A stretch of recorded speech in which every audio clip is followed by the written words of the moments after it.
On this broadcast. Thank you very much for joining. This is the WBS Leadership Dialogues. We always want to debate issues that are relevant to what is happening in our country today. Obviously, we know that COVID has done severe damage to small and medium enterprises and Black business in particular. And the aim today is to really talk about this problem, talk about this challenge, but more importantly, talk about what we're going to do in order to ensure that in times of crisis, let's be honest, the crisis is the order of the day. The change is the order of the day. And how we're going to be making sure that our small and medium enterprises and Black business in particular survive and thrive during these times of crisis. We know that small and medium enterprises are the lifeblood of any economy in the world. There's no economy that's going to grow without it, and they're job creators. So it's critical that we have this conversation. We've got an esteemed panelist here. The first panelist is Sandile Zungu. He's a well-known figure in South Africa, has been a player in the Black business for many, many years. I've got his CVA here. I'm not gonna read it in detail, but he's a founder and a chairman of Zungu Investment. I want to say particularly, I've seen Sandile building this Black business, and I'm very deliberate by saying Black business, for many, many years, for at least 2 decades, from a small business and building it over many, many years. And now it is one of the significant players. But he's also the president of a Black Business Council. And I must say, having been playing a part and being part of Black business, there was a time where it was getting into serious reputational challenges, but Zungu stepped in like a leader, pulled it back, and restored it to its former glory. So thank you very much for doing that for Black business, Zungu. And he's also the president of AmaZulu Football Club, which AmaZulu Mzulati Hebe. And he tells me he's number 2 on the league now. He's got aspirations. He's a man of different, let's not talk soccer, because you know when you talk soccer, you will end up clutch on. So we don't want that. So this CV, you can see it. What I always like when they send me this brief is that they tell me different names of these people. I always knew him as Sandile, but his full name is Sandile Donald Muzi Wenkosi. Thank you very much, Sandile. So the next one is Septi Bukula. Lensizwa nayo ngiyayazi kakhulu, is the founder and director of Osiba Management, very committed to particularly hospitality and tourist industry, but also very informed about small and medium regulatory issues, policy, analysis, benchmarking. He's done a lot of research and supporting the ecosystem. He's very strong on ecosystem around small and medium enterprises, and he's developed a number of initiatives in this area of particularly hospitality and travel tourism. And he's also a leader in many organizations, particularly in student organizations. He's played a critical role. And Septi, welcome. Thank you for coming in this session. And the last person who's going to speak is our own Dr. J. We call her Dr. J. Dr. Jabulile Msimango-Galawe. She's a senior lecturer in entrepreneurship here at Wits Business School, very passionate about entrepreneurship, very passionate about coaching. She's also an entrepreneur in her own role, a statistician, business coach, mentor, facilitator, researcher. She's she's been around for 20 years in working experience, particularly also in the entrepreneur space. So we are very proud to have her as one of our key lecturers in this space. That is why we have her here. So what am I gonna do now is basically ask each person here to give us 10 minutes or 15 minutes remarks, thoughts on this subject, and basically, and thereafter we'll start with Sandile, and then we'll move on to Septi, and then we'll go to Dr. J, and then thereafter I will ask a number of questions based on what they have been saying. And then all members who are here, please start writing your questions on the chat box. Jane will be monitoring the questions, and then we will make sure that all the panelists respond to your questions. And that's how we're going to go now. And there's still a number of people who are getting in, we're admitting, but we're starting, we're going ahead. So over to you, and then Babuzo. Thank you so much. Thank you so much, Mr. Bungan Hateb Makulukul. Yeah. And I thank you for inviting me to be part of this panel, this august panel on a matter and a discussion of such great importance. I truly appreciate it. And my organization, the Black Business Council, equally appreciates being represented here. Starting to just state the obvious, that COVID was an unprecedented, or remains an unprecedented calamity, a disaster of global proportions. Most of us who have been in business and who went to business schools, I did my MBA in 1995. And we were told about the Asian tigers. We were told about the deadly month of October, when most of the crashes happened, when the stock markets collapsed by more than 10% in one day. And our own perceptions of what could happen in business were shaped by those events. Arguably, COVID-19 makes all of those disastrous events look like Sunday school picnic for toddlers. Yeah. By comparison, this is massive, and it affords those who are future scholars of business to can say we were there when that happened. How the world will recover from this disaster is still an open season. The jury is still out.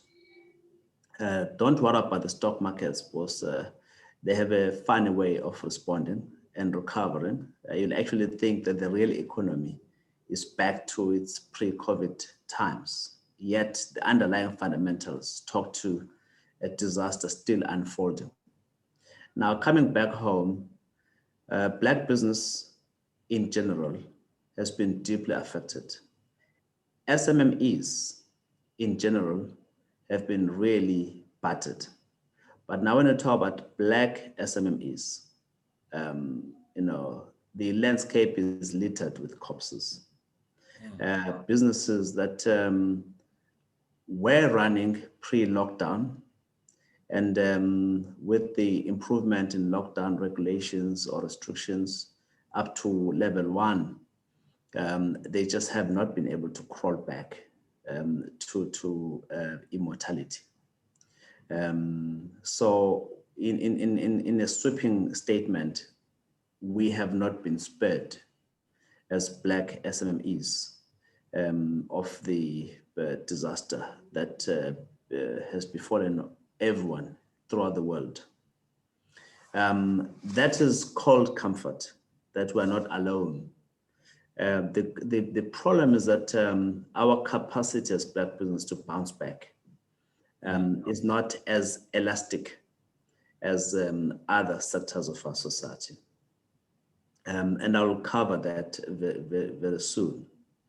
When I talk about the GDP, maybe talking about the scale of the impact of COVID on Black business or SMEs in general.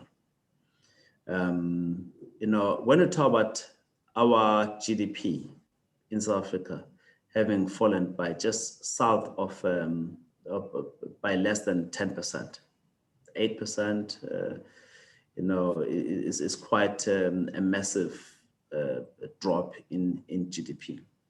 If we were to consider Black business to be an economy on their own, or to be a country on their own, I would say that Black business country suffered a massive economic depression, will have contracted by well in excess of 15-20%, I will argue. Numbers may have to be done by scholars, and people have got access to data, but it is my argument that Black businesses' GDP will have contracted by double-digit numbers. Simply because we're in those sectors who were deeply affected by COVID-19 restrictions. And most of the people who are Black in business and are emerging, they will go into the hospitality sector. They will be relying on their relationships within government to provide catering and hospitality services to government functions. You may criticize that and say it's not sustainable, especially in environments where there's austerity. But it is what it is. Most people feel that they've got a much more receptive ear in government. One would have wished otherwise. So now when government says we've got no money, everyone is operating from home, there are no functions to be had. Those businesses basically go from up to nothingness. And even those that are in the tourism sector, they will have been, dependent on inbound tourism. Those who have a conscientious mind when they're choosing service providers, and whether it's inbound from Europe or inbound from the Americas, or even from the continent of Africa. When the planes cannot land, you can imagine what those courier services or people who are transporting tourists to, Shisanyamas in the townships, people who want to experience the township way of life. And what happens to those? One of the landmark venues in Cape Town, Mzolis, I read the other day that it's folded. He had had personal tragedies which were well spoken about, but I will argue that COVID-19 became a death knell for him. And now these are quite prominent names. You go all around the country, there are many people who are running Shisanyamas who are gone. And coming in townships like West Rand, Johannesburg, in Durban, the culture of what is car washes, where young people wash their cars, provide jobs to, in most cases, uneducated, who will wash their cars whilst they enjoy a beer with their boyfriends or with their girlfriends, with music blaring out of their car systems, where they showcase their new fashion acquisitions. Those car washes will have been almost like the cradle of township entrepreneurs moving into mainstream businesses. They network in those areas, and they make additional income, build capital, and then suddenly graduate into something better. The township economy is made up of such small enterprises. With level 5 lockdown, boom, gone in one fell swoop. With the restriction on the sale of alcohol, even when it was level 3, they could not recover because people want to have their beer, people want to have their gin in those environments. Without that, there's no basis for such to operate. So I'm just highlighting one or two examples in the hospitality and in the leisure and tourism sector, which is easy to talk about because everyone can experience that. But that's just a microcosm of what happened in the entire sector.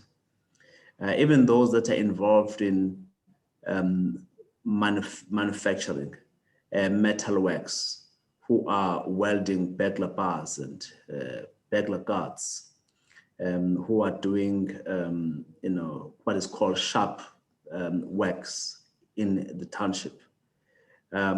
They support enterprises whose businesses get broken into. But when those enterprises are not operating, then there's no business for them.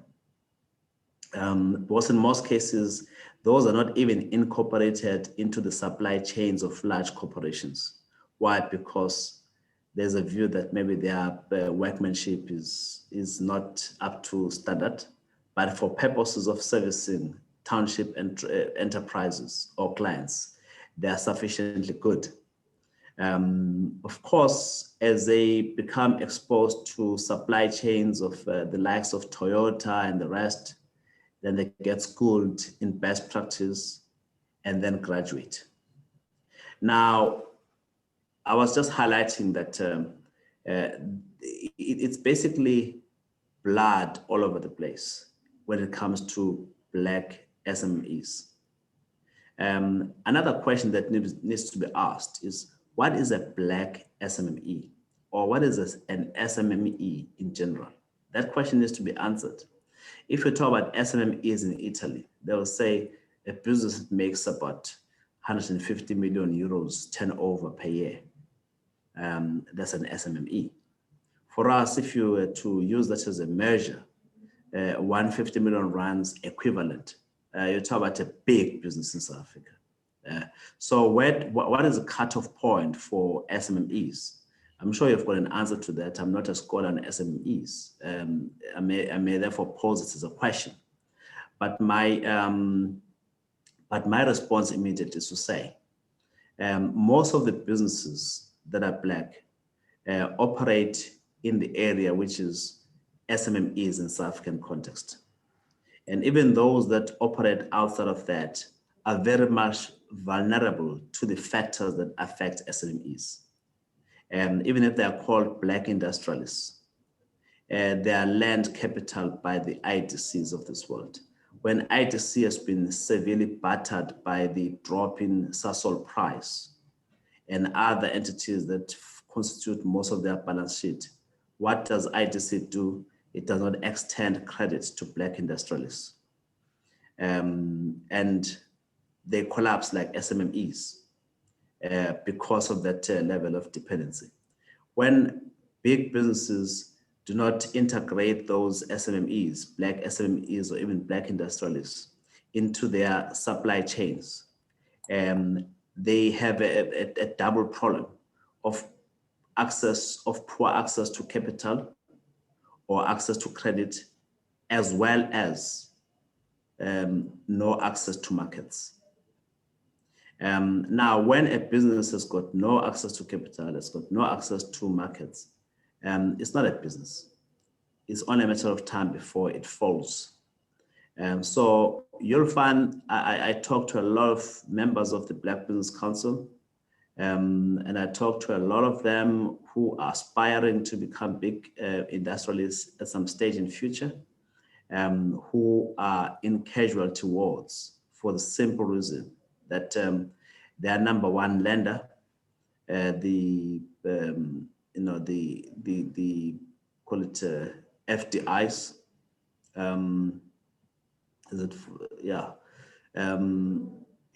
like the likes of IDCs and the NFs are thin on capital, so they don't lend access to them. And the big businesses that should be incorporating them into their supply chains have got their own challenges. And that is a problem. Now, the third issue that is of great importance is that when they lobby government to do something about this, as it should, It's not a case of Black business going to government with a cap in hand as if they're a special case that deserves pity. They're going to them simply because it is the government's responsibility to make available capital to assist businesses which are struggling. In the same way that government makes response when big businesses are affected by legislation and so on. And then what happens with Black business? Forces like the Afro Forums, the Institutes of Race Relations, and such entities, which I'll call right-wing forces of white economic interests, stepping in to slow the tide, to slow the government's response towards this very deeply affected sector in our society, and citing all sorts of reasons. And they've obviously mastered the art of going to court, even if ultimately they lose cases, but they will have slowed the march. And as you know, when someone is in critical care in ICU, time is of the essence. Now, if government is going to spend time defending its responses towards, for example, the tourism fund, by the time it wins in court, because court has said, well, your response was a sensible response, it's 2 months later. And by the time it rolls out the funds, they achieve zero efficacy because there are no people that it needs to assist. They're all gone, they've given up, they've folded, they're sequestrated and liquidated. So we have a triple whammy of challenges: terrible access to capital, terrible access to markets, and these negative forces that basically have no empathy, have got no sympathy for the cause of Black business. If you say we are Black, it's seen as, you are racist. So that's basically the challenges that we're faced with, which in our opinion deserve special attention. I cannot see how government is going to assist Black business in the tourism sector if it cannot make capital available. And I cannot see how government is going to make capital available in an unstructured fashion. And the fund was a structured and a systematic response. And unfortunately, then the old adage of Black man, you are on your own, becomes real again, 27 years into our democracy, simply because all the odds are stacked against Black business. So I'm afraid my summary is that Black business in the SMME sector, you are in big trouble. Thank you very much, Zongo. We've made very strong points there, and please, I can see questions are coming. Please keep those questions coming. We're recording them, and we'll play them back later on after we've had all the speakers. I've already introduced Septi. Please, over to you. Yeah, well, Khatab, thank you so much also for inviting me. I think that our friend Sandile has made several very critical points in relation both to Black business and small business as a whole. So I will attempt not to repeat what he has already said, except to make just a few observations, and maybe I can respond more in depth to the questions that come. So you've posed two questions. The first one is, what is the COVID impact? Excuse me. I think, I want to answer that question in two parts. One is that, as Sandile has said, we all know about the devastation, and that cannot be overemphasized. But I think that, and that has been in the majority of cases. Sorry, I'm choking. That has been in the majority of cases. But I think if you nuance that, you will find that there has been certain, segments of small business that, due to mostly their digitalized business models, have kind of come through, with relatively unscathed. I think that the devastation has been widespread across all sectors. But I think, we can just nuance it a little bit and say, and because that's a crucial point that I'm going to make later in attempting to answer your second question, which is what needs to be done. And I start with that point of saying that those businesses, every report that I've read, both from South Africa and abroad, would indicate that those businesses that have had strong digitalized business models, have fared a lot better than your traditional businesses that have not been digitalized. So that's a crucial point I want to make right at the outset, because I think for me, this is where I would like, from my perspective, to land this conversation as we continue. But just to share, so that's the first point, and I'll come back to this point. But the second point that I want to make is that what we should recognize is that COVID-19 has accelerated a problem that was already an existing problem, certainly in the South African economy. Because I think, yes, COVID-19 has been a devastation, but some of the problems that have been accelerated now have been with us for quite some time. Because of course, COVID for us as South Africa, COVID happens on the back of an economy that has already been a weak economy. And that has been problematic for SMEs. I'm just looking here in front of me on the statistics from Statistics South Africa, just taking one statistic, and that is business liquidations. And I have in front of me, for instance, a comparison between January to March 2018 and January to December 2020. The liquidations, of course, have accelerated under COVID-19, according to the figures I have in front of me here. But they were significant back then already. The insolvencies and the liquidations, the numbers showed that they were significant back then already, before COVID-19. And if you take closed corporations specifically as a proxy of what we would define as an SMEs, and I think that Sandy posed that question, and maybe we will not get into it in much detail. But if you take that legal form called closed corporation as a proxy for what we would classify as small and medium enterprises, you will see that the liquidations and the insolvencies have been pronounced within that group before COVID-19. So the problem has been with us. And then, of course, COVID happened and made a bad situation worse.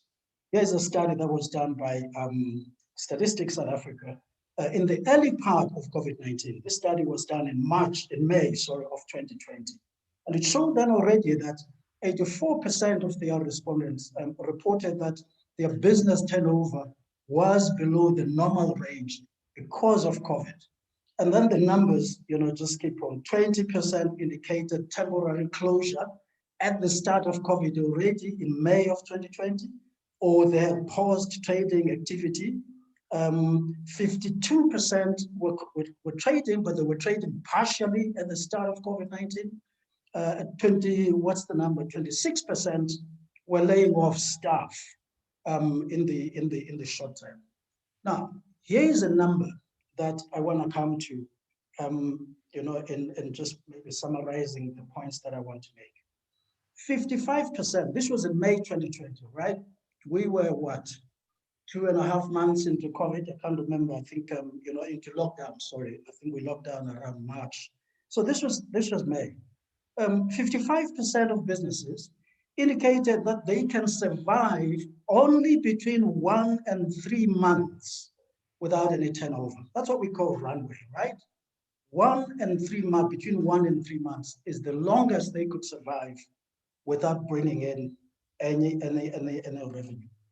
This is a very short runway by any measure. So it brings me to this point that what we observed in travel, tourism, and hospitality, which is a sector that I focus on, other than my focus on policy. One of the things that COVID-19 revealed to us, and it's confirmed by this statistic that I've just read from Statistics South Africa, is just the shortness of the runways of businesses, of smaller businesses in tourism. I think that, we've been talking about, business, and the majority of businesses in tourism, by the way, the whole value chain, travel, tourism, and hospitality, are small. And COVID showed us that, their runways were pretty short. And it talks back again to a problem, to a point I made earlier, to say COVID-19 just revealed the extent of the problem that we already had. And we asked ourselves a question in tourism, and we said, why is it that the runways of these small businesses, why is it that the resilience of small businesses in travel, tourism, and hospitality is so weak? The runway is so short and the resilience so weak. And it forced us to think some hard questions about what we have been doing historically to develop SMEs in tourism. And I think this can be said of SME development generally. And this is the issue that we've had to confront ourselves with. One of the biggest issues we're dealing with in tourism, travel, tourism, and hospitality now, and this is also addressed in the recovery strategy that the government has come up with, is the issue of preserving supply. Because these businesses that we're talking about are on the supply side. They are tour operators, accommodation, hospitality, experience owners, these kinds of transport, and these kinds of shuttles and that kind of stuff. If those businesses collapse, our tourism supply has collapsed, which means that even when things start opening up and people start traveling, we will be facing a big problem rebuilding the supply side to be able to cope with the pent-up demand for travel that we all hear about. That's a critical issue that we're dealing with, that we need to preserve our supply. And I think this can be said across sectors as well. So the township economy, I want to touch on the township economy. And I know that, Sandile has touched on it. A study was done. Somebody was asking actually whether there's a study that has been done to try and quantify the problem of Black business. And my answer is yes. In fact, one of the most recent ones, I think it was released not so long ago, I think at the beginning of this year, was done by the University of South Africa together with a network called the Township Entrepreneurs Network.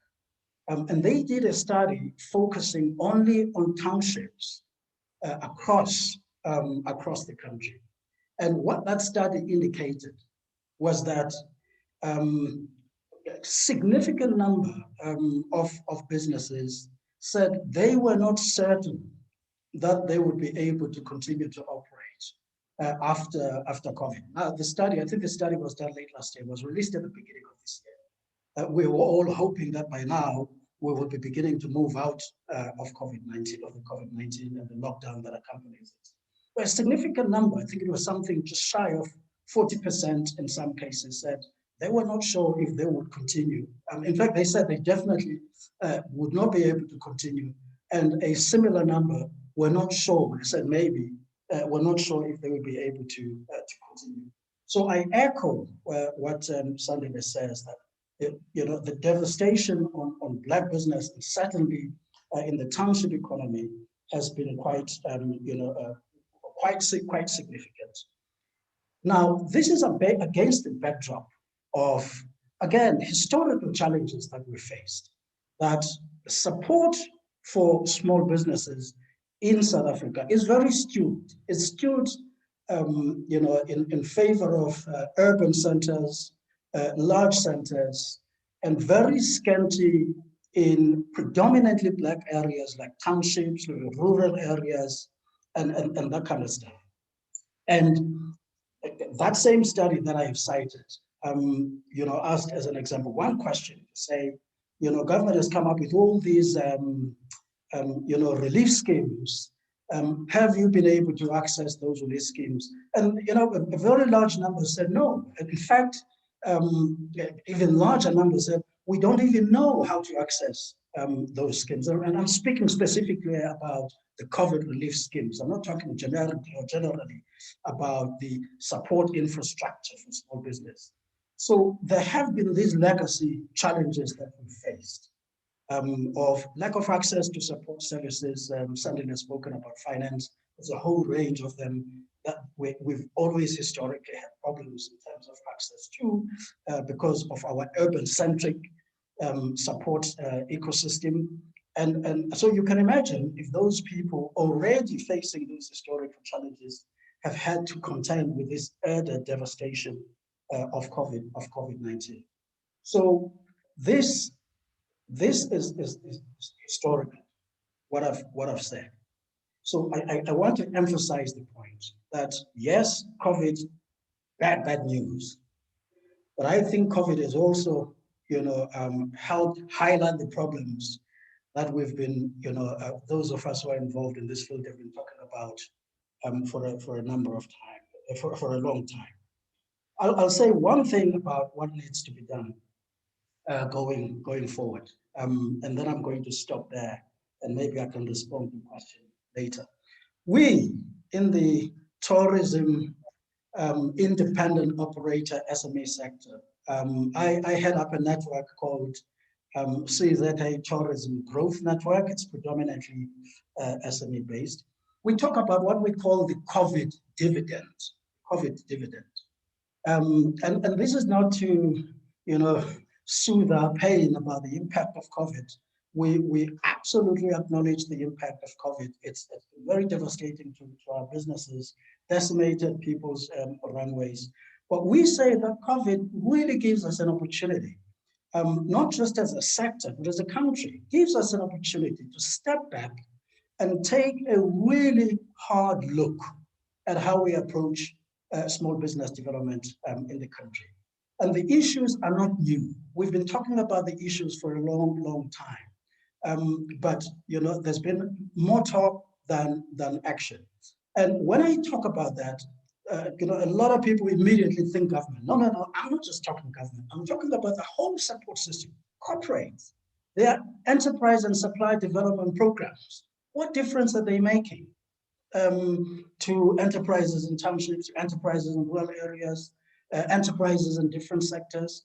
Yes, of course, government, because government has become a big player in this space, and several others, chambers of commerce. The ecosystem in South Africa is very rich, in fact, a lot richer than you find in many parts of the African continent. And by the way, many tell us that that's part of the problem, that, we've learned to spoon feed entrepreneurs, a bit too much compared to other countries where entrepreneurs learn to stand on their own. That's a debate for another time.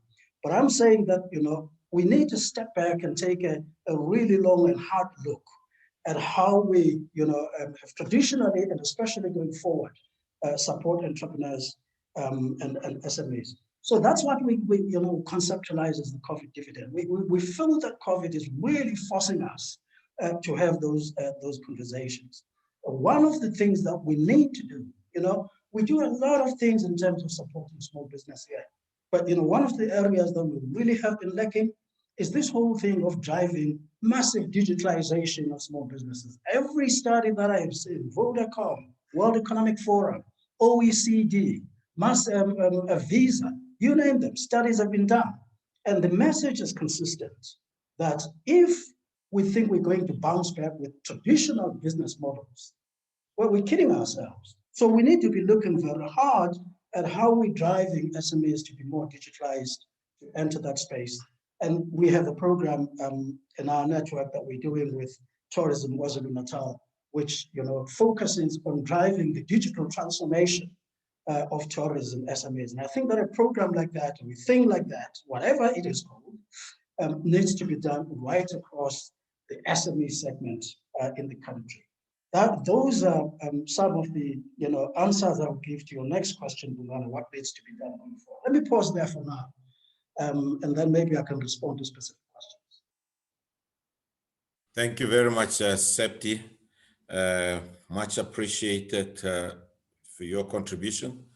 And you're making a very strong point, which I've also noted doing a very deep stick study, is that those companies that were in the technology and digital, in fact, not only did they survive, some of them just grow so phenomenally. It's not a mistake that all the big tech companies' share prices are going through the roof.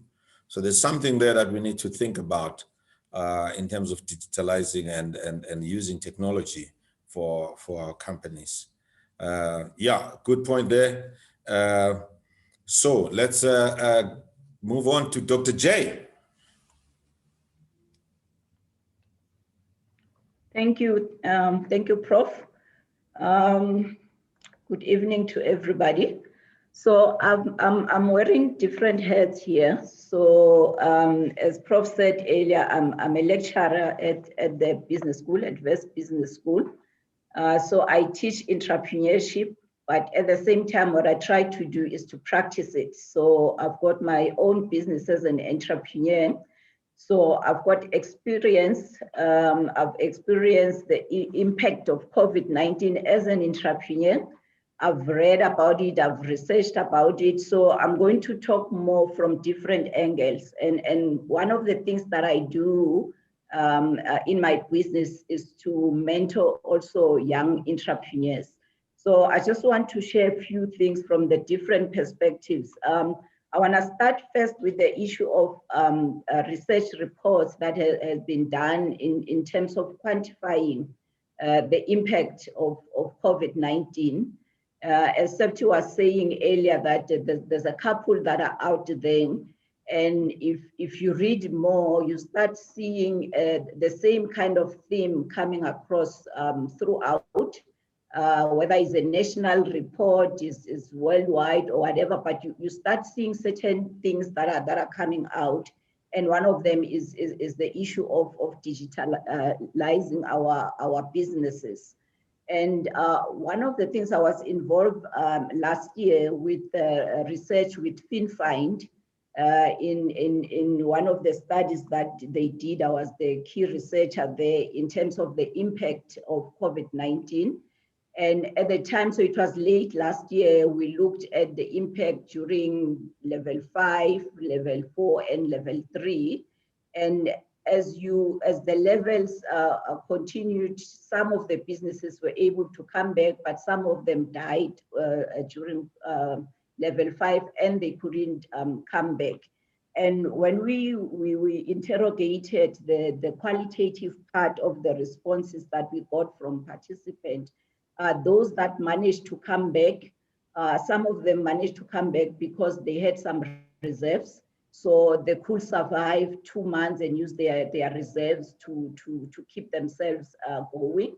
Though they had to make changes, let staff go, cut a lot of costs and all those kind of things. So, but what came out strong is that the reserves helped. So, which is sometimes one of the temptations that we have as small business and as Black business, that when we make little money, we go spend all of it.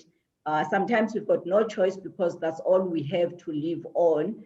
But if it's not all that we have to live on, is one of the things, maybe if we look at the question to say what next, if you survived or you plan to come back, to say, don't rush to buy the nice car, don't rush to go for the big house and all that, because you never know when you will have a similar situation, that COVID or recession or whatever that might affect or slow down your business. So that was one key thing that came up. And another thing, the issue of those who were innovative enough or who were not married to their business idea, were able to realize fast enough to say, my business model is not going to work in this situation, and it's not going to work even after this situation. And some entrepreneurs, some of those that I mentor, were able to either add other, diversify and add other products or services in their businesses based on the current needs and opportunities. And some of them were able to change their business models altogether. And then they started now servicing based on the needs. And one of the important things, so I'm talking mostly to entrepreneurs out there, one of the important things that came out is to say, never be married to your business idea that you miss to see new opportunities, even if the business model that you had has made you millions and millions. But if you get to a point where you realize that times have changed, they say you have to move with the times. Where you realize that times have changed, then you need to change with the times, because one of the things that they say there's nothing you can do about is that change will happen, but it's a matter of, do you move with the change, or you stay married to the old idea and die during the change process.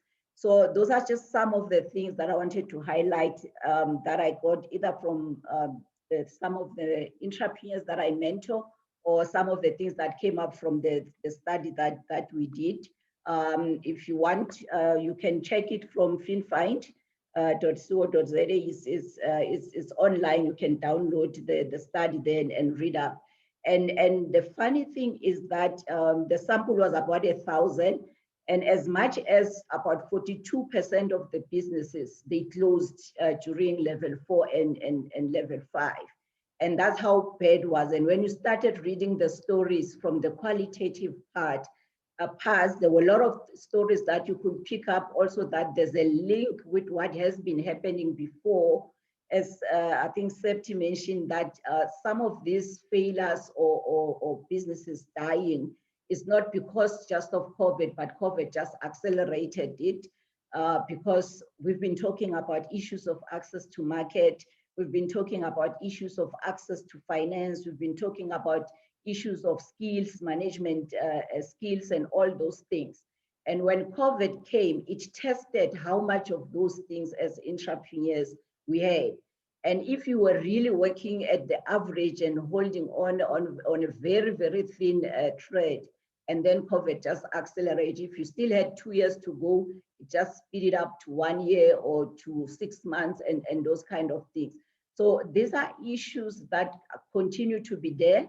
COVID accelerated them, and the issue still remains to say, as SMMEs, we continue to try and we continue to look for solutions.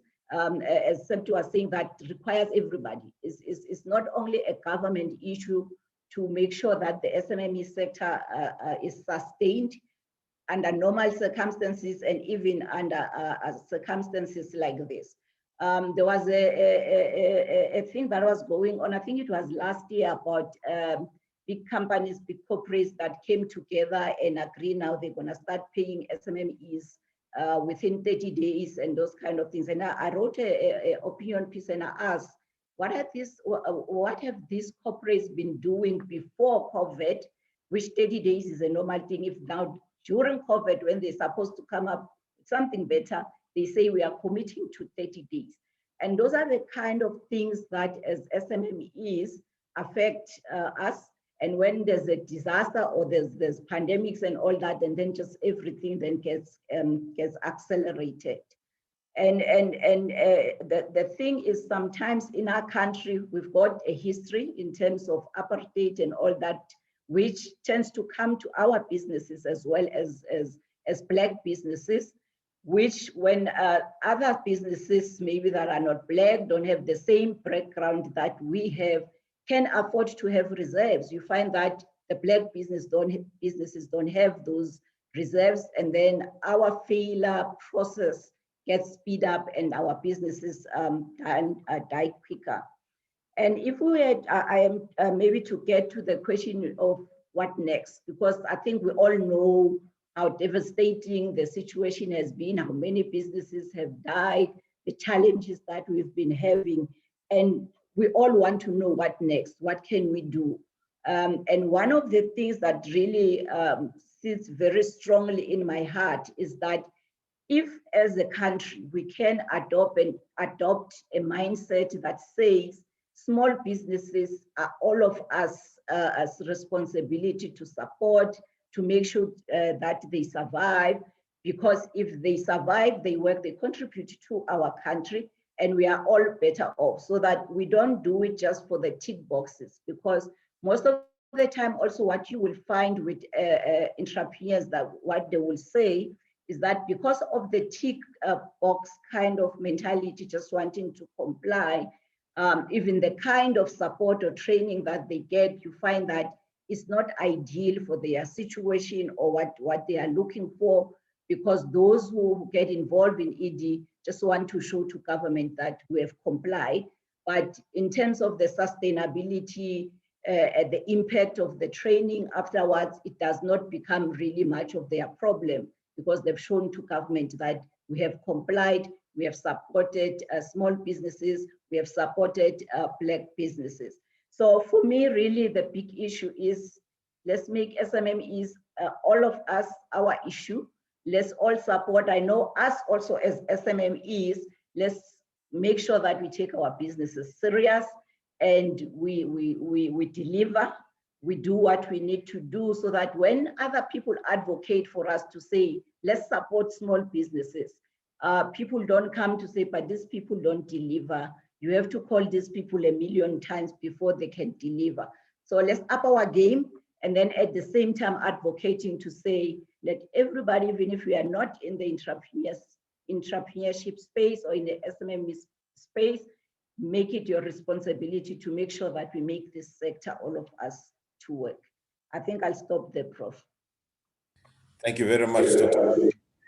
I appreciate the fact that you're teaching and you're also practicing entrepreneurship, which is important.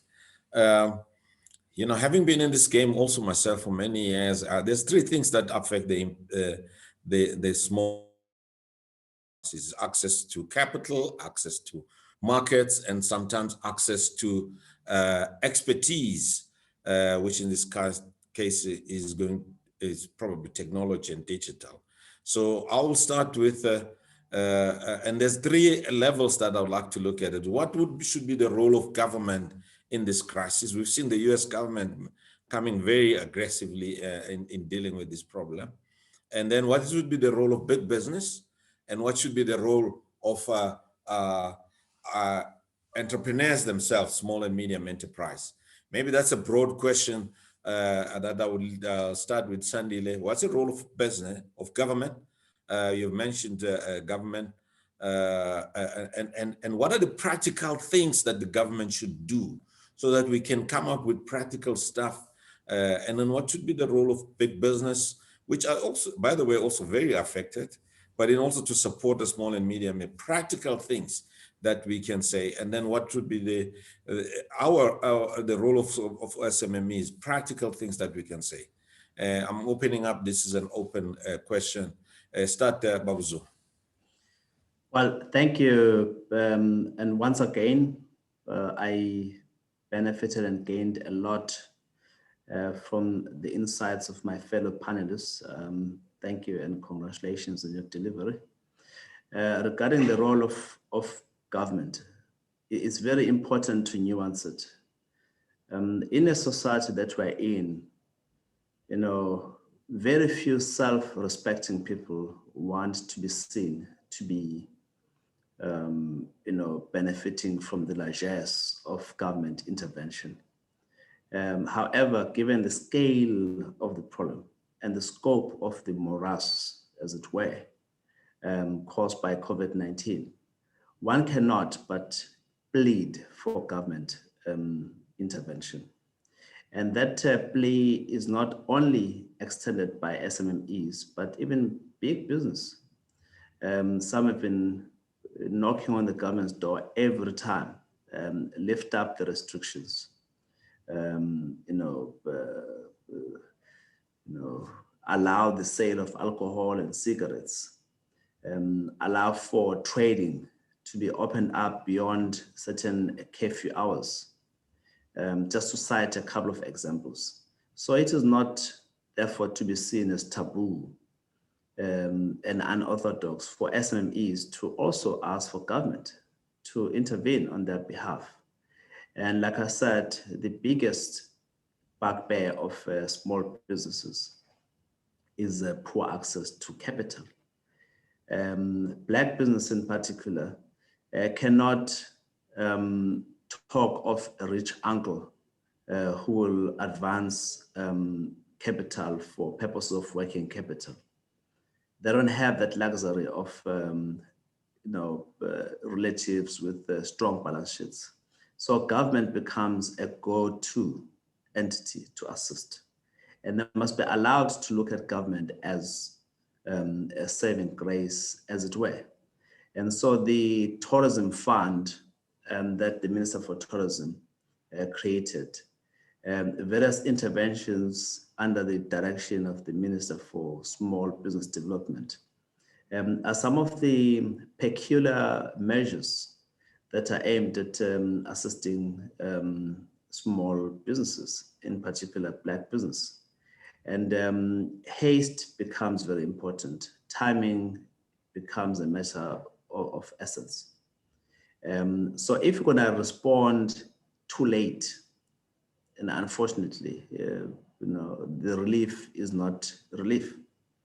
So when it comes to big business, most successful economies are those where there's a very good symbiotic relationship between big business and small business, where big business is very deliberate in creating its own supply network and integrating emerging players into their supply chains. Why? Because they're thinking about sustainability. Who will be supplying me this specific component? I've got to start building those now. And so it's very important. It's not just an exercise in conscientiousness for big business to integrate emerging players into their supply chain. It's a matter of long-term survival and sustainability. So they must do more of that in a very deliberate, in a focused manner, and in a very committed manner. It's very important. And then lastly, on entrepreneurs.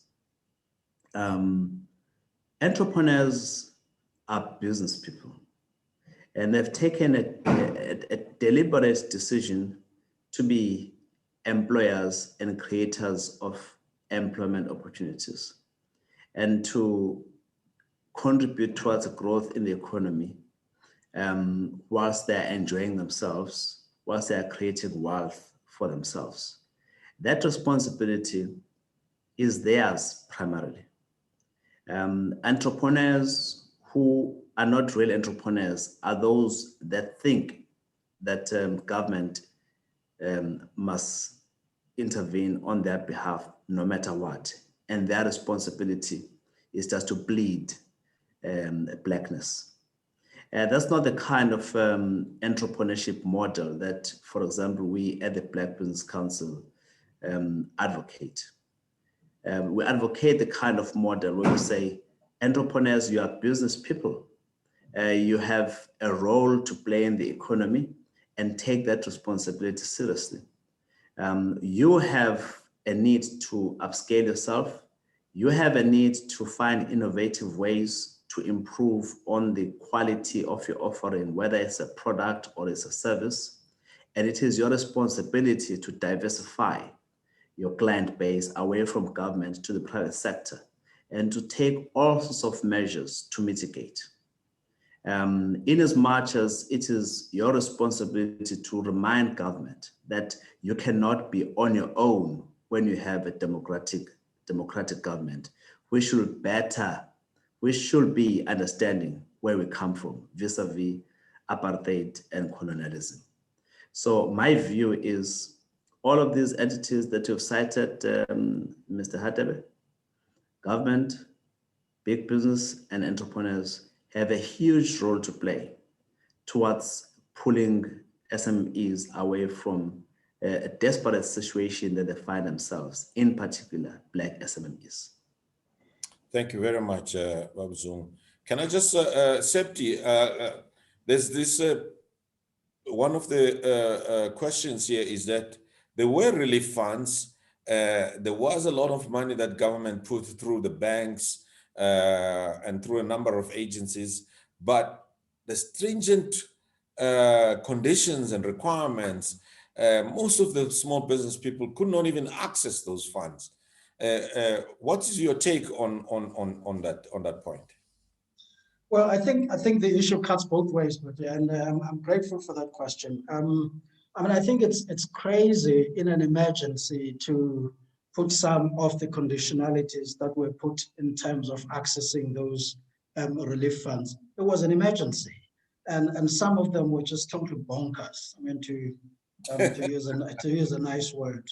And this is really what happens when there's a disconnect between policy making and the reality on the ground. And we live with that all the time. So that's one side. But on the other side, and I need to make this point very, very clearly, that entrepreneurs themselves sometimes are their own worst enemies. Because one of the things that happened, even with governments that, I'm talking provincial governments, work very closely with the provincial government of KwaZulu-Natal, which is very proactive, in trying to assist SMEs. I mean, the amount of non-compliance that was found, which was a major obstacle in terms of many SMEs actually accessing the support that there was, indicated that we really need to get the message out to entrepreneurs and SMEs and say, brothers, sisters, friends, you need to be compliant. Because you never know when a tragedy like this is going to hit and you're going to be needing support. And only to find that there is no compliance. So I think there's a problem that cuts both ways. And I think, to be fair, we need to speak it out vocally both ways, and say to government, please, look at your systems, look at your requirements, onerous requirements, totally ridiculous, and try and streamline things. Most of the time when we talk about government, we talk about red tape. We saw some of the worst red tape in terms of accessing COVID-19 relief. And that cannot continue. But, entrepreneurs have to take a fair share of responsibility, at least some of them. I'm not generalizing, but some of them who could not access the relief was because of problems of lack of compliance on their side. So I think we need to just put that message out there. So, Bongani, in those levels that you've asked us the question, I'm going to try and be very quick. I think that, we've spoken about government. One of the things that we should not forget to mention when we talk about government is that government needs to continue their work on competition policy. This economy continues to be very, very concentrated. I think we've seen some progress. I think the Competition Commission is doing some great work, but that work needs to continue. Because in such a concentrated economy, you are not going to be able to create and open up many opportunities for independent entrepreneurship. So I think, one of the number one things that government needs to do is to continue to open up the economy through competition policy. And I'm not one who advocates for more regulation. I advocate for better regulation because there's a place for regulation. I'm not one of those who says there's no place for regulation. Open up lies affair. No, I think that's living in Cloud Cuckoo Land. There's a place for regulation in society, but we want better regulation. But one of the areas where government needs to really play a key role is opening up this economy through competition policy and making sure that there's space for independent operators. When we talk about support by government for entrepreneurs and SMEs, I can single out two areas. We're talking to government a lot about this. Drive digitalization. I'm not saying it's going to be a panacea to all the problems that we have, but we have to, COVID-19 has taught us that we need to move into the digitalization space a lot more. Government needs to drive that. But also, government by government in this case, talking about the support institutions that government has put in place. Those institutions need to be more entrepreneur and SME centric rather than institution centric. I often say the challenge, one of the challenges we face in South Africa is that our support is too institutionalized. The institutions just, have a life of their own. And, programs that we design, the programs that we implement, many of them are not really influenced and informed by the felt, the realities, the felt needs of entrepreneurs on the ground. So we need to change that. We need a system, a support system that is entrepreneur and SME centric rather than institution centric. SMEs I've spoken about, but one point I want to make about SMEs is that we as entrepreneurs and SMEs need to learn to collaborate a lot more. I'm very encouraged by what I see happening in the townships. There's a lot of entrepreneur networks that are emerging there, and they're doing phenomenal work. But here's the problem. Those who are supposed to be providing support to entrepreneurs in the townships want to go into the townships and create new support systems instead of building their support around the networks that the entrepreneurs themselves are creating. And it links back to the point that I made. Put entrepreneurs at the center of what you do. So entrepreneurs are building their own networks. They are building their own collaborative mechanisms. And we need to coalesce around the initiatives of entrepreneurs and SMEs themselves and make sure we come alongside them instead of creating new things that will run in parallel with what entrepreneurs are already doing. But to entrepreneurs, again, I say in SMEs, digitalize. You need to look at that a lot more. Big business, come on, open up opportunities and pay in good time, for heaven's sake. Big businesses, there was somebody who put out an article and said, why don't you just allow the private sector to take over small business development? I said, hell no. We will have more small businesses die if the private sector, if the big business takes over small business development in this country, because they're going to strangle them by not paying them. That is something that needs to be looked at. So I think big business must really walk the talk in terms of, I think it was a point that was made, I don't know, by Sandile or Jabu, said, why are you all of a sudden, coming up with this 30-day payment program? Why didn't you do this all along? Because that is the biggest problem. And there are studies upon studies, talking to that. So if big business can just do two things, open up supply opportunities, market access for small businesses, pay small businesses in good time, we're a long way to solving the problems that we face. I have to end with this one, Khader. Black business. My friend Sandile said earlier, black business, you're on your own. And I say, no. Black business should not be on its own. Black business must stand together, right? It cannot be that, take the example of the Tourism Equity Fund, which is really, and by the way, the Tourism Equity Fund does not just hit black business only, it hits white business as well. Because they are entrepreneurs, white entrepreneurs who've built up assets through hard work over many years, have reached advanced age, want to sell and go and retire, want to sell what they've built. They can't sell because the Tourism Equity Fund, I'm talking specifically in tourism, because the Tourism Equity Fund is being interdicted by AfriForum and Solidarity. So those entrepreneurs, cannot sell their assets. Independent entrepreneurs, black entrepreneurs who want to enter the industry by buying existing assets cannot access funding from the Tourism Equity Fund to be able to buy those assets. And black businesses were nowhere to be seen. And so my challenge to my friends in black business, BBC, NAFCOC, BMF, stand together, please, and challenge these people who are standing in the way of transformation at the drop of a hat because they have money and the ability and the connections to do so. So here's my challenge to my friend Sandile. BBC, please lead us. Wow, that's a strong one, Sandile. Let me go to Jabulile. I think that's a very good message here. Sorry, not to Sandile, to Dr. J. Dr. J, you've had my overall question about the different players, government, big business, and small business themselves. What do they need to do? But I want you to also look at this question. Septi has been talking about digital. I'm going to read it very clear there. Somebody is saying, I'm in the tech space, but the reality is that Black people and women in particular are still struggling to access markets or secure funding. I'm into drone space. This is both from public and private. It's tough, with very strong words there. It's tough. the big challenge is in South Africa, we don't have angel investors. I've been speaking to a number of tech startups of young Black people. I've seen one of them here, Makatini is here. He's struggling to get their funding because we don't have private equity that really wants to be invest. And the second thing, this is also a challenge I want to leave to Sandile. It's not only 60 days, Sandile.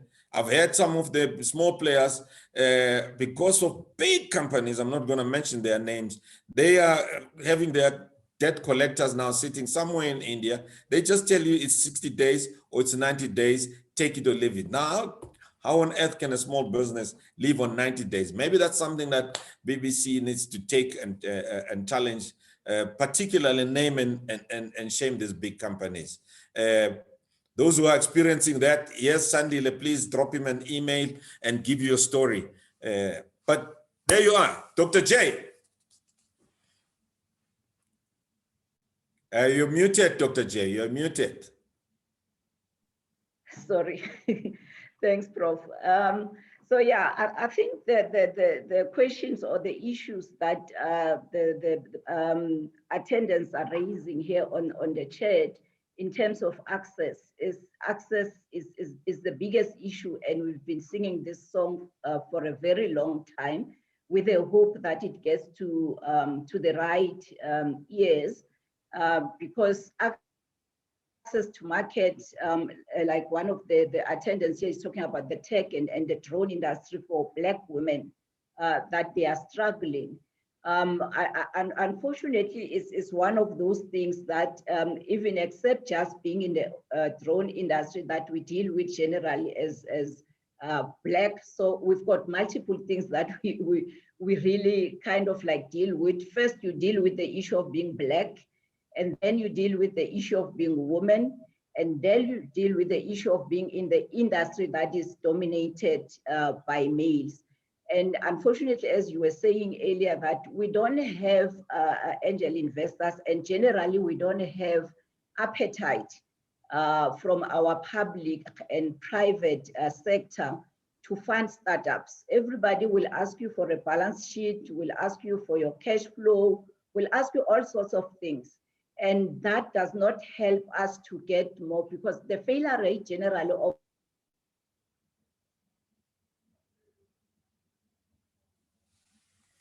Am I the only one who's lost Dr. J? I think it's frozen, Bungan.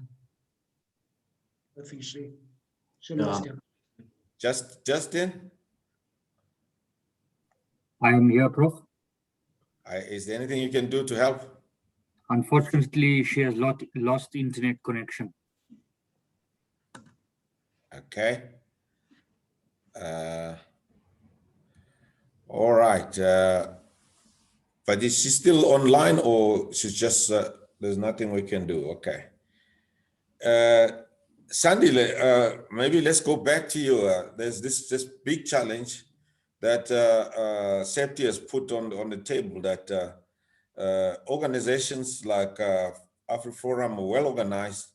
Is there, he's already said it, so you've heard it.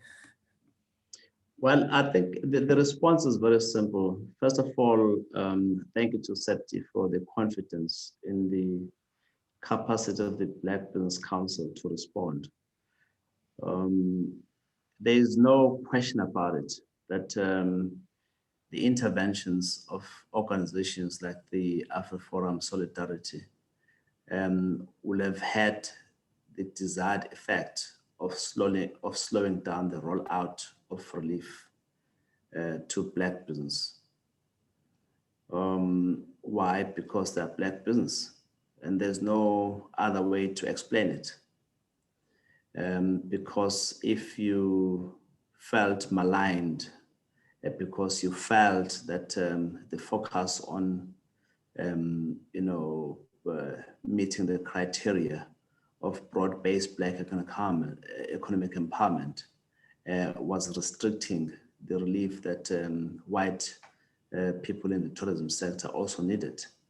You will have possibly allow the rollout to happen because it benefits the people of South Africa in particular in terms of employment creation and the mortality, dealing with the mortality of SMMEs. But to say stop, interdicting you cannot roll out these funds. Everyone knows that like I said earlier, when a small business is in ICU,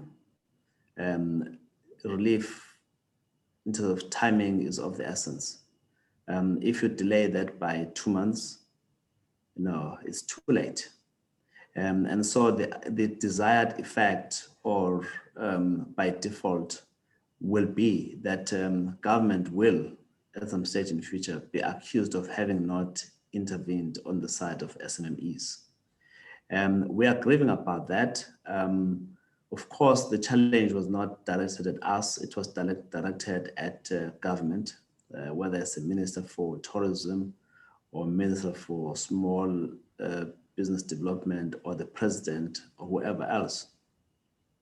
All we can do is just become friends of the court when that matter goes to trial. We have had to obviously discuss that as the BBC to see how best can we intervene. We are people of limited resources as an organization. We don't have the kind of resources that the likes of Alpha Forum have and Solidarity have from whatever quarters with a strict mandate, slow down the advance, slow down the march. That notwithstanding, it's a challenge that we're accepting, and we have a brief with some of our lawyers to see how we can assist in that regard. But unfortunately, time is of the essence. The interdict has been granted against government, so they cannot disperse those funds. And we are aware that after a passage of time with those funds not dispersed, there's no business to save, quite frankly. And I do not know how some of these businesses will have survived without the temporary employer-employee relief scheme, TERS, being put in place. So we are really pleading for the understanding of the SMMEs that we are thinking about it, but it's a problem that is really beyond us because we have a rule of law in this country. When the courts have made a determination, it's of absolute importance that all of us toe the line and act within those precepts. Septi, there's a question about rural SMMEs. How best can we support them? And I'm sure, particularly when you are in a hospitality industry, I mean, the lodges that are out there are all in rural areas, game farms and all those places which employ a lot of our people are there. In fact, so what can we do? I mean, the rural areas tend to be left out. What's your thoughts there? Well, again, Bungan, I mean, I think there are two parts to that question. And this is one place where I want to start with the entrepreneurs. I think through the initiative of entrepreneurs themselves, and I think we need to get this message out to entrepreneurs that first and foremost, it's about self-help, guys. You need to organize yourselves. It is easier for those who seek to support you to do so if you are organized, you better organize. So I don't want us to just always shift, the responsibility elsewhere. I talk a lot to entrepreneurs. I run an entrepreneur network, a national entrepreneur network, and the message internally is not one where we're looking to others to help us. We say, let's first help ourselves. Let's demonstrate that we have the capacity to organize ourselves better and to help ourselves better. Because if those entrepreneurs in that rural area there can, pull themselves together, form networks, collaborative networks, and then step forward and say, hey, here is who we are. Can you come and help us? We are then in a better position to influence policy on the government side and program delivery on the side of support institutions to be more responsive to those entrepreneurs. It is very difficult. One of the things that we're advocating By the way, the Department of Small Business Development is in the process now of writing a new, what they call incubation and business development support policy, which we are participating in. And one of the things that we are advocating is that, stop being the drivers of this thing. What you need to do is encourage SMEs, entrepreneurs to organize themselves and come alongside them. So entrepreneurs, be your helpers first. And then on the policy side, we're really having the engagements to say, do things differently. And we know that, broadband access is still a problem in our country. That's one of the things we need to attend to, by the way. It's too expensive, and it really prohibits delivery of services to outlying rural areas and that kind of stuff. But, we really need to, we're saying to government, you need to digitalize more. Even government, we're not just saying to entrepreneurs, only they need to digitalize. We're saying to government, if you digitalize the delivery of support, you are opening up access a lot wider than you can do through brick and mortar establishments. One is in Durban. What if I'm sitting in Newcastle and KwaZulu-Natal? So those are the two things. Every time I respond to questions like this, I look at the issue from both sides, because as entrepreneurs, it can't just be somebody else's problem out there. So that would be my response, Puman. Again, to reiterate what I said earlier, that I'm very encouraged because we're beginning to see exciting initiatives by entrepreneurs themselves, organizing themselves into networks and saying, we are a network, we know our support needs, we know our challenges, come and work with us. How do I know that?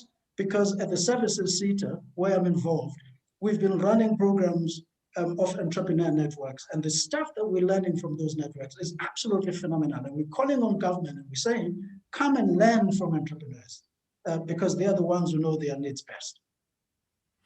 Thank you very much.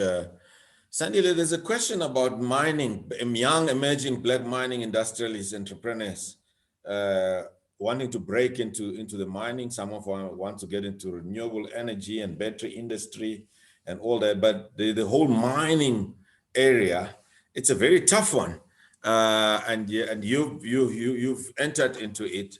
What advice would you give to young entrepreneurs wanting to get into the mining industry?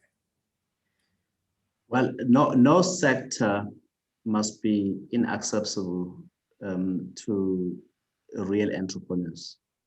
Must be inaccessible to Black entrepreneurs in South Africa. No sector must be.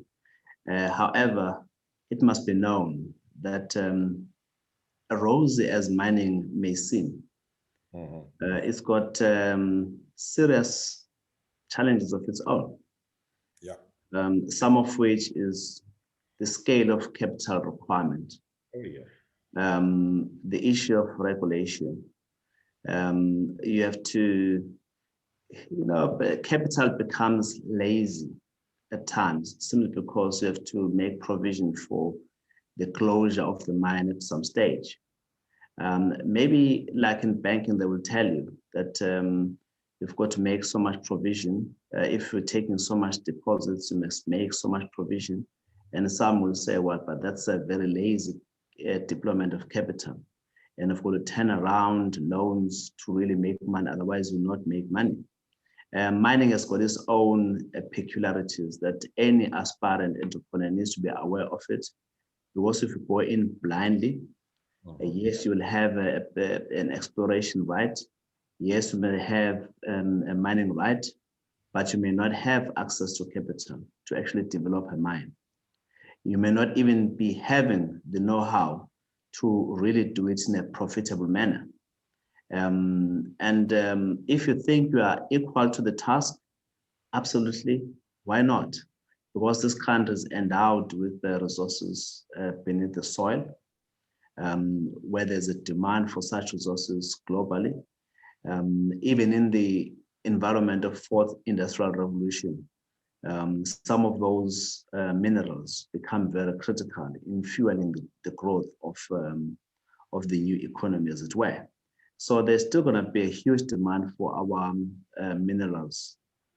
And I will urge anyone who is an aspirant miner to say, why not?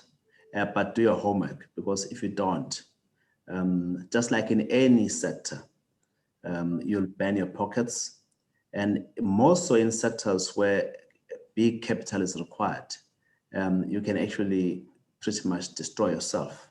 But my remark is, don't see those words of caution as an attempt at discouraging you. If you dream it, it's because you can do it. So just have the guts to get on and do it. Sectors that have got government being the arbiter, the one that issues licenses, and the one that determines how many players must be in place, have tended to be the areas of easy entry by Black entrepreneurs. Why? Because the political environment is more amenable to their entry. There may be other limitations where government does not come to the party, but in mining, government has really done its best. Black business or Black people who really want to be there for the long haul must take that as an opportunity. But those that are really there to make a quick buck, turn around, get a license and sell it to the Australians, and pocket the money and disappear into something else, are doing injustice to this industry. This is an industry that employs hundreds of thousands. This is an industry that supports local economies and remote towns, which are called mining towns. This is an industry, even though it's almost like a sunset industry because the resources are beginning to be depleted, but it's a major contributor still to the country's GDP. And the recovery of the country's economy in the third quarter of last year, beginning with third quarter of last year, and most importantly, fourth quarter and the first quarter of this year, largely driven by the commodity prices. And so mining has been a very important saving grace to this country's economy. So we need to be thankful. And more Black people saying they want to go into that sector means the future for the mining industry is bright. And therefore I'll encourage them, but do your homework. Thank you very much. Thank you very much, Babzoon. Jabulile, you're back. So we are almost running out of time now. So I'm going to give each one of you to give your concluding remarks and a message to entrepreneurs and SMMEs. I'll start with you, Jabulile, and you can also look at the questions that are there because you've received them. If there's any question that you feel very strongly that you want to respond to, you're welcome to do that. Am I right that Jabulile is back, Rutendo? Yes, I'm Yes, back. Prof. Yes, Okay. Prof. All right, so give your concluding remarks, answer any question you want, and then we'll go to Septi to give his concluding remarks, and then we'll conclude with Sadile. All right. Okay, thanks, Prof. So in conclusion, really what I like to share first with entrepreneurs, I think this was raised earlier also by my fellow panelists, is compliance. We cannot just demand and demand, but not want to comply with anything, but expect that we get supported and assisted by government or by private sector. So we need to make compliance an important part of our business so that when we need support, we're not running around looking for documents that are not there, which is what most of some of the businesses found themselves doing when they wanted to apply for the COVID relief funds and those kind of things. So comply, even if when your business is still small, comply as if you are a big business, comply with a bigger vision that in the future you're going to be big and you might need funding or support to grow your business even further. And to government, hopefully it gets to somebody's ears somewhere. We need a conducive environment as SMMEs to be able to survive, to be able to thrive and all that. And policies play a big role. For an example, when there was the relief funds that were out there, the requirements were just impossible for some of the SMMEs, even those that comply. So we need to have really something that creates a conducive environment. Our country really is not doing very well in terms of the environment for SMMEs, and there's a lot that government can do to create that environment. And to big business, it's not only a government's problem.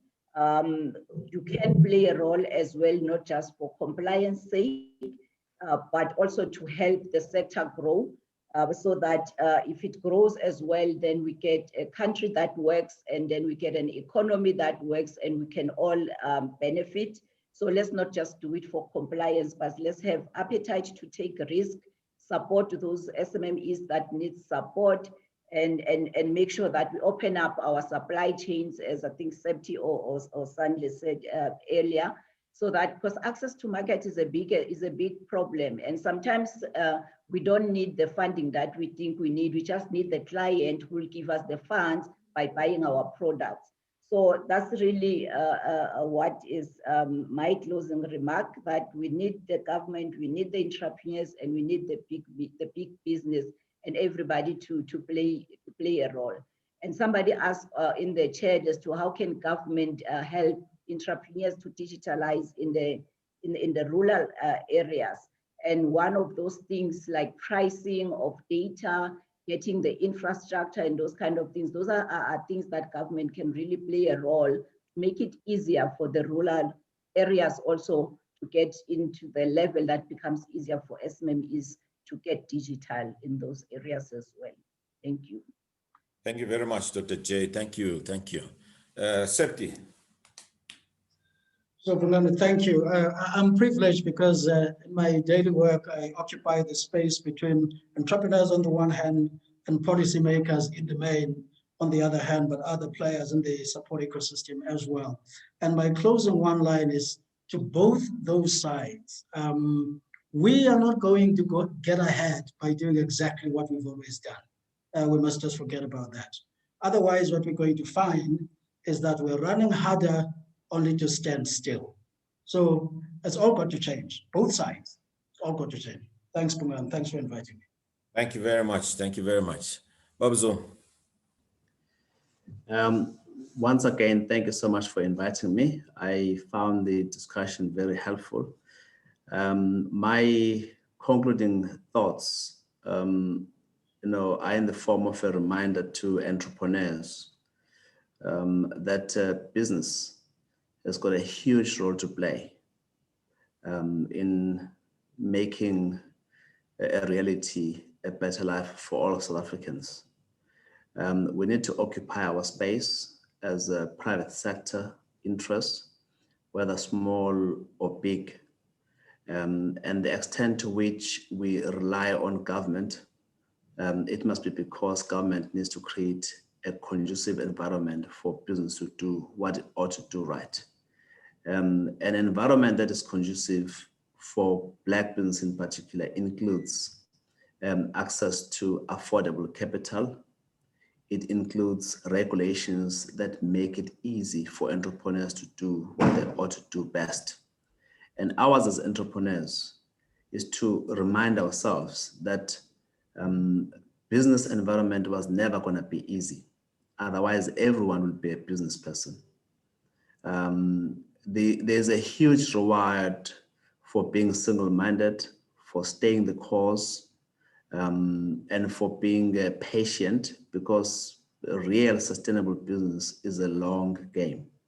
And so what we're seeing in the form of COVID, as I said, unprecedented, and hopefully the once-off event in our lifetime, means if you survive it, you will not have anything destroying you. So let's stay the course. It is worth it. Thank you. Let me take this opportunity to thank all our panelists, Sandile, Septi, and Dr. J, for very enriching discussion and insights that you've given. And let me also just thank the technical team that has put this whole thing together, Rutendo, Tembeka, Jetin, and all, and Nadia, who's tweeting all what is happening right now. So thank you very much. Thank you for all the people who've stayed in this broadcast, and I'm very pleased that it's almost nobody dropped off. So it's been an engaging session. Let me just make a commitment on behalf of the WBS as a leader of Wits Business School. I grew up in an entrepreneurial environment. My grandfather started a small shop, was able to lift the entire family out of poverty by starting that small shop, building it into a big business, and I was able to educate all of us, including grandchildren. And so I strongly believe that we need to have an entrepreneurial culture, ecosystem, and an environment that makes sure that entrepreneurs flourish. The WBS is committed to that.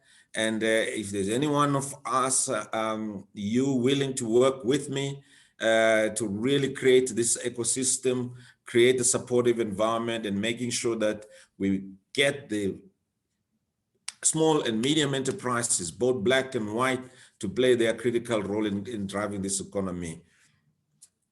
Give me a call, send me an email, let's talk, let's organize. And then it will be very important that we mobilize all our resources. And it's my responsibility to bring the academic institution that I'm leading right now into this debate and discussion. Thank you very much. Stay safe, stay healthy, stay blessed, and making sure that you don't lower your guard. We still have the COVID running around, and we need you all alive and strong. God bless you. Thank you. Thank you, Pungan. Thank you. Thank you very much. Thanks, Pungan. Thank Thanks, you. Ruth. Thank you.